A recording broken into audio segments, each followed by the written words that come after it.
রান্না করব পুঁটি মাছের চচ্চড়ি। সেদিন বরমশাই পুঁটি মাছ নিয়ে আসছে, ওর তো পুঁটি মাছ অনেক পছন্দ, ও ভাজা বেশি পছন্দ করে। তো আজকে একটু চচ্চড়ি করব। আমার মা এইভাবে চচ্চড়ি করে আলু দিয়ে শুধু, আর মানে বেগুন টেগুন কিছু দিব না, শুধু আলু দিয়ে চচ্চড়ি করব। তো মাছগুলো ভালো মতন ভেজে নিয়েছি, আর এইদিকে তরকারিও কাটা হয়ে গেছে। এই যে একটু রসুন দিয়ে দিলাম, তারপরে পেঁয়াজ দিব, আর আলুগুলো বেশি মানে চিকন চিকন না, একটু মোটাই রাখছি। আর এর মধ্যে টমেটো দিব।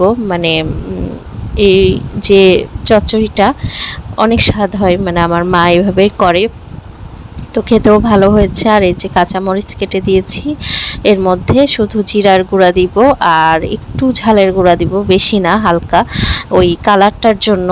তো এখন একটু ঢেকে দিলাম ভেজে, মানে হলুদ লবণ দিয়ে। আর এর মধ্যেই তো ভাজা হয়ে গেছে। এই যে জিরার গুঁড়াটা দিব, বেশি না, অল্প।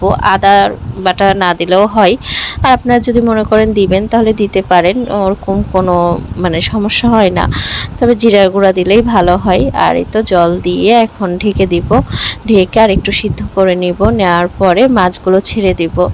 তারপরে আমার চচ্চড়ি রেডি হয়ে যাবে। চচ্চড়িটা গা মাখা করব, বেশি একদম মানে শুকনা না, আবার ঝোলও না, যাতে ভাত দিয়ে খেতে মজা লাগে। আর টমেটো কিন্তু চচ্চড়ির স্বাদ আলাদাই মানে বাড়ায় দেয়, অনেক বেশি স্বাদ হয়। তো এই তো চচ্চড়ি হয়ে গেছে, এখন নামাই ফেলবো। বাই বাই, সবাই ভালো থাকবেন।